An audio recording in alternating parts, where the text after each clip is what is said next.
Hey everyone, this is Sean Moran, and today with Entrepreneur Insights, I have the pleasure of interviewing a gentleman who, when I first moved to Virginia, was a mentor to me. We both went to, he was a leader at Crossroads Church at the time, and having moved down here from New Jersey, he was trying to find the lay of the land and understand what was kind of, next steps and so on in my career as I, looked, to build my family and do a number of other things. And kind of helped inspire me toward the entrepreneurship. Have been able to keep in touch with Tom over the course of a number of years. He had moved on to Richmond, where I'm here in the Northern Virginia area. And give you a little bit about his background. He started out in corporate America, Fortune 500 companies in sales and marketing, spent about 20 years there, 15 years in church leadership. And you're now working in the entrepreneur space. Tom has a company called Encourageous, and I think I pronounced that right. But happy to have the opportunity to speak to Tom today to learn a little bit more about his business. Understand that it's in pre-revenue, and you don't want to hear where that's going. I guess we'll start with how did the idea come about? Tell us a little bit about it, and what you hope that'll end up being. Well, sure. The idea really was inspired by a combination, I guess, of the two places I had career paths. Corporate America, which had a lot of data and insights and ways to help make decisions, and then a number of years in church leadership, um, which is certainly a different animal, but nevertheless, at times found myself wishing could be able to use some of the data that I knew was the church had and gave to other places, but we weren't employing it to really help us understand how we were doing against our mission, how our own internal metrics might be changing as we make investments in different things. And so I assumed that sort of software would be out there. I just had to go find it, and turns out it's not. So that's just something that didn't go away with me for a couple of years, and eventually ended up with a partner just pursuing, let's go build what we'd wished we had when we were helping lead in churches.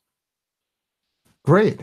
So software, is that something that you had a background in, or how did you say, well, hey, this is something that we can definitely make something out of? And then, how'd you really get the ball rolling? What was the kind of infancy in the beginning of it? How'd you get that going? Well, it's really interesting when you look around the way technology has changed over the last even 10 or 15 years. The barriers to entry to trying things out is way lower than it used to be. Many powerful tools, free tools or whatever. I mean, you can do a lot with Excel. You can do a lot um, with some people that you can just find on Upwork and other things. I mean, the ability to take an idea and try it out isn't really all that hard anymore. So that's how we got started, is just taking some data, putting it in a spreadsheet, showing it to people. They're saying, yeah, that's pretty interesting. Yeah, we'd like to see that. Um, and the challenge in the church world, though, wasn't the ability to technically execute it. It's more of the market understanding and market education. Because in many industries, like your old industry, which is pretty much all data oriented, this is not even a little bit. And so people aren't trained in it. They sort of afraid of it. It's not used very maturely. Many times it's just used not for insight, but just for punishment or judgment, to say, hey, your worship attendance is down. What are you going to do about it? Or giving is down. I mean, you don't really see any insightful use of data. So there's a little bit of people scared of it. So as much as it is to be able to make tools to help it provide insight, we also have to develop a softer sense of the software for it to be even accepted in the market. And that's been a lot of the work. So this is something I'm sorry? That's been a lot of the work, is sort of repackaging it for this market. Great. And so I guess your end consumer would be churches then? Yeah, church leaders. So whether it be a pastor or a finance team leader or a trustee sort of person, it's not for everyday activities. There are church management systems, that people use every day to track attendance and um, giving and send emails and do over communications. Um, our product sort of sits on top of that and also uses demographic information and information from other sources and sits on top of all that, then provides a more holistic picture of what's going on at the church. Fantastic. So how long ago did you start this project, and kind of what are some of the wins, and what were some of the kind of drawbacks, or not drawbacks, but kind of stumbling block, and Yeah, kind of what did you call them learn through some challenges of and those? opportunities. Right, challenge and opportunity. Sure, exactly. Yeah, I think the wins have been the desire for the insights that are available when they're presented in a way that's not judgmental, that's helpful, that asks different questions, that combines information in new ways that people have never seen it before. Um, that way, if you're a church or whatever that might be stuck, and you're tired of having the same old conversation, sort of the same opinions all the time, you bring in a set of data visualizations that kind of say, huh, I didn't know that. I never thought of it that way. Or that's an interesting perspective. It starts a new conversation, and that's good. And that's how we really judge our product. The challenge has been having it also be able to accept data. So as they have new conversations and say, we want to try something new, that we're having to build a data entry portal, um, and have that be as easy as getting the data out is. So that's been a big development effort. And again, none of us on our team have any technical expertise. We're market specialists. So it's myself and my partner, um, who worked with thousands of employees in used to work at Anthem, has a Hmm. lot of understanding of how to get insight out of data. And we have a pastor is also on our team, who's like, we have an in-house customer that really helps us think about, well, this is how we think about it, this is how we talk about that, this is how I use it, this is how I perceive it. So it's very helpful. Um, but then being able to develop the product to get the information necessary from a broad spectrum of people in a church, has been the challenge. Great. So That's interesting. Yeah. So what would you say, like, what was the best advice that was given to you as you kind of started down this path, and maybe as you're going along, what would you say for someone else? Maybe not, obviously this is a really interesting niche, but someone that's going to right. get started in, maybe developing a software. What would you share from that perspective as well? I think probably the best advice along the way, and it's one we're living into right now, is the concept of the minimum viable product. Literally, what can you do if it's not pretty, or and get it in front of people, to begin to understand if what you think the customers want is actually something they care about. um, and so that's been both helpful, meaning it gives you a lot of encouragement when they're like, "Yeah, this is good, and yeah, I'll pay for it." Um, and it's also been very challenging because you really think you got something, and they're like, "Ugh, whatever, I don't care." I mean, that's kind of, Yeah. it's good to know. It doesn't mean you want to hear it. But getting real things in front of people um, was the best advice.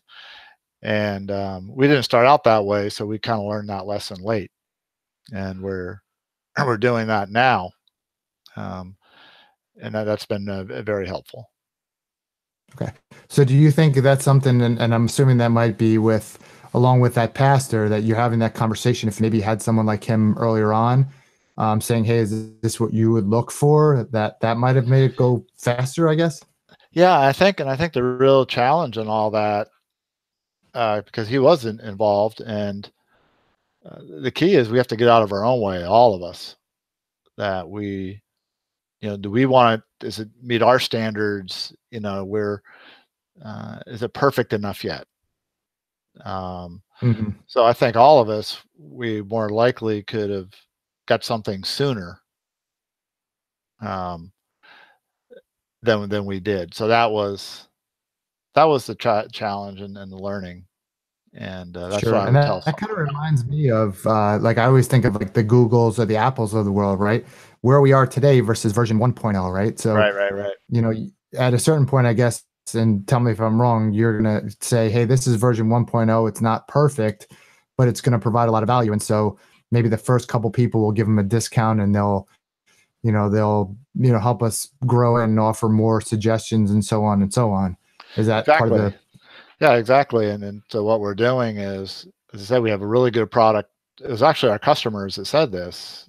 They're like, yeah, I know you don't have that data entry part worked out yet. I can see that, but these insights that you're already showing me are fantastic. Can I just get those? I'm like, yes, you can. So, we'll just package the insights, and that's what we're doing right now. We have to change our business model from a subscription basis where you use it all the time to a one-time thing, but so be it.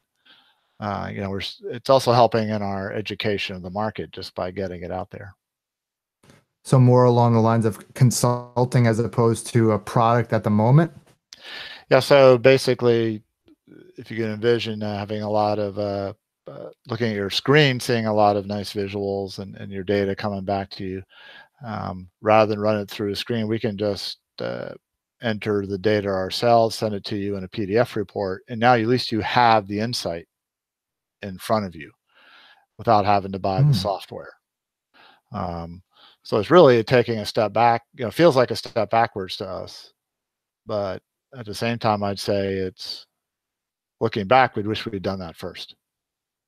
Yeah, because it sounds like you went from here's the product that I wanted, and that would Yes. be ideal, but here might be the product that we have currently. So maybe Yes. this is the market product, and then the goal is Yeah. the We're still going to fully get to integrated the other software. one. You're exactly right. As I said, we kind of went at it backwards, but we got there. So that would be my advice. I think the other one is just perseverance. That there's always something. Hmm. Um, and so you got to know why you're doing what you're doing, and hopefully it's for the good of others enough so they'll care about it and want you to persevere and reward you when you do. Um, so that's been a lesson along the line as well. And if I'm not mistaken, I know you and I had a conversation probably about 2.5, 3 years ago about a project that you were looking to work on. Is this the same thing, or is this something that came out of that? There's something that came out of that. It's similar to it. That project was uh, we're looking at the church market. There's varying places. There's big national organizations as well as regional organizations of churches.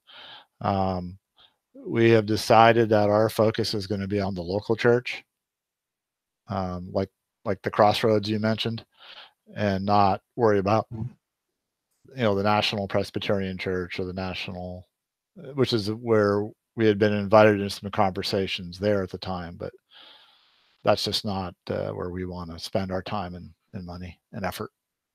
So Okay, so our local heart's seems really for the better than. local. Our hearts is for the local church leader. That was our experience. It's something we understand, and then we'll have a heart for it. Yeah. Great.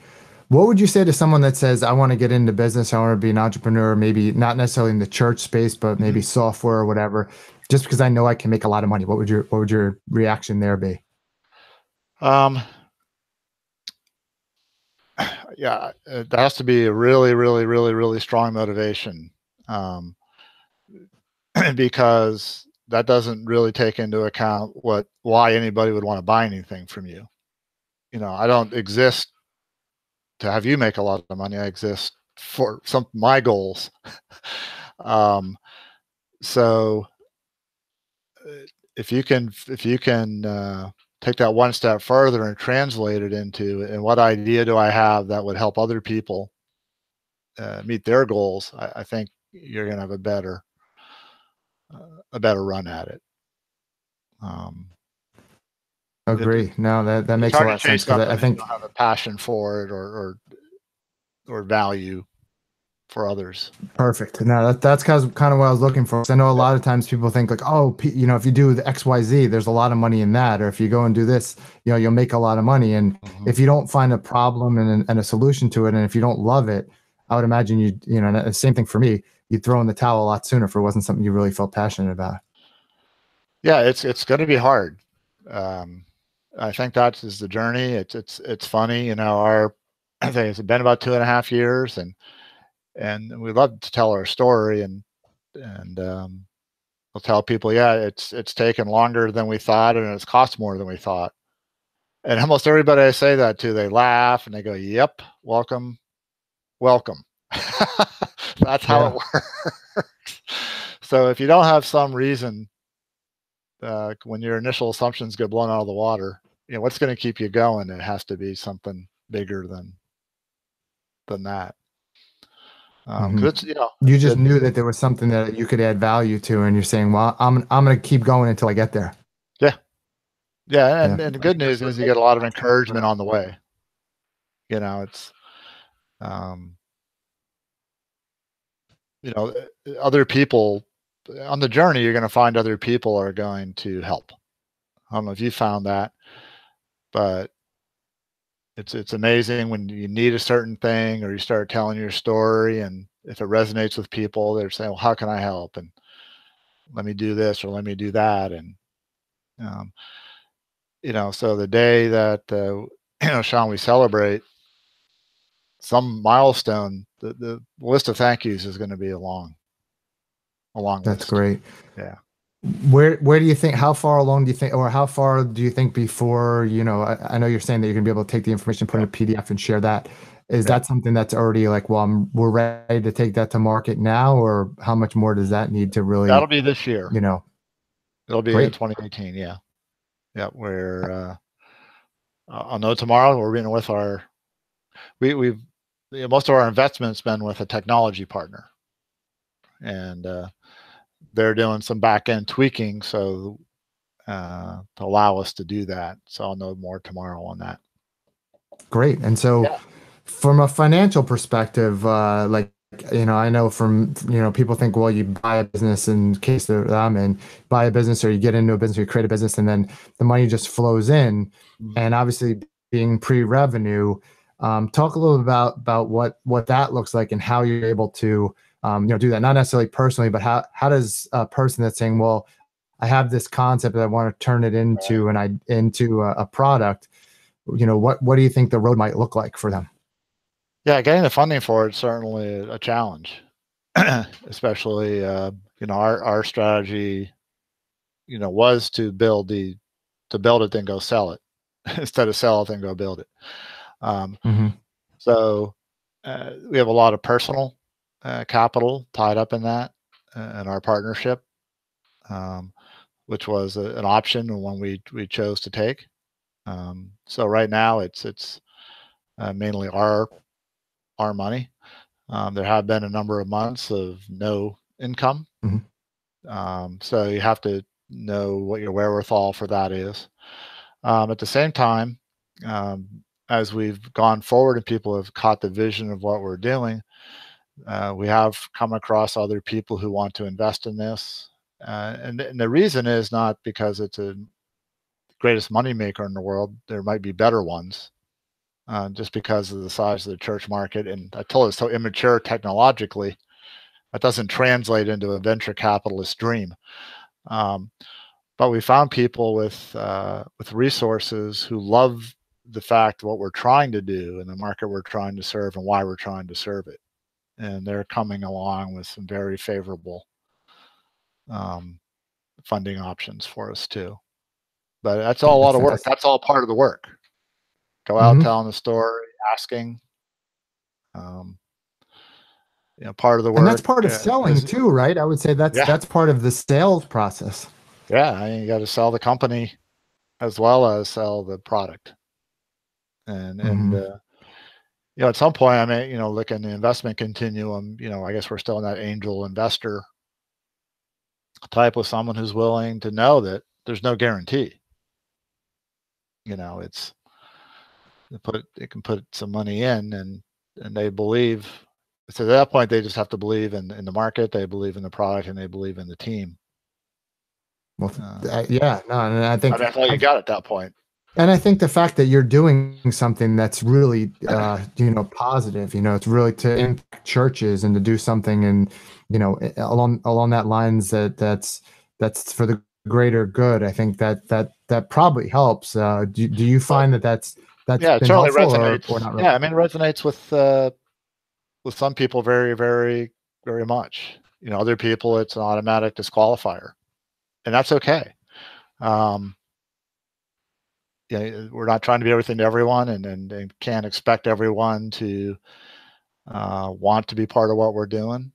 But for those that do, they're very thankful we're doing what we're doing, and have been incredibly supportive. So that's I'm definitely glad you're doing it. So, if someone's interested, having listened to this, interested in, what that might be, or to have a conversation with you guys, whether it be to be an investor or someone in a church that says, "Hey, I want to hear more about what this product and or service could be," what's the best way to get in touch with you guys?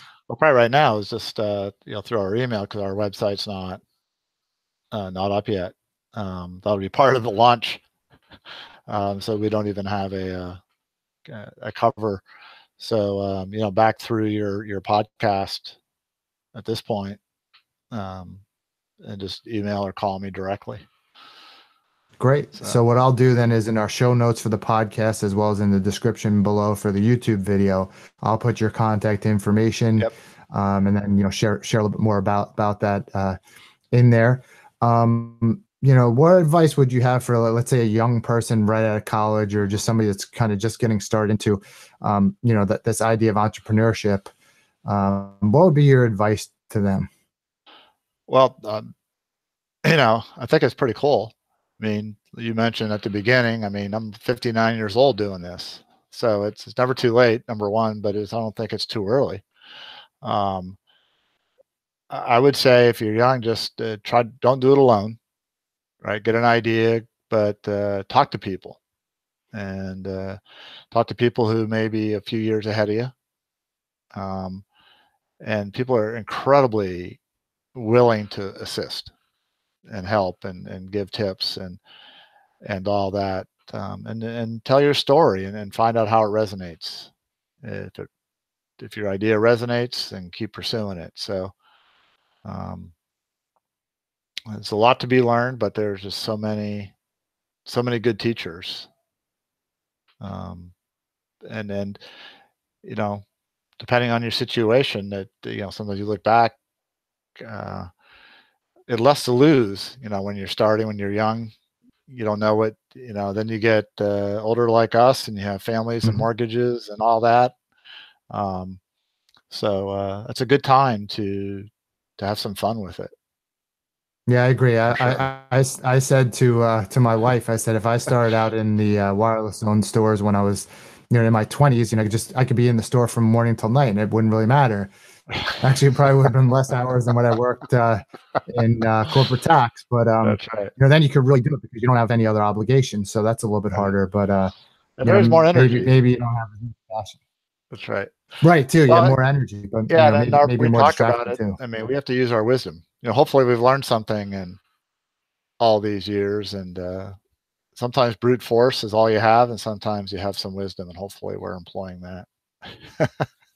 Yeah, and I think the one of the keys that you said too that's really resonated with me, and I want to thank you again for doing that for me, is being a mentor and sharing ideas, and it sounds like you're getting the same back from other people, and to me that's huge, right? Yeah, you have to be open. It's a humbling thing, for sure.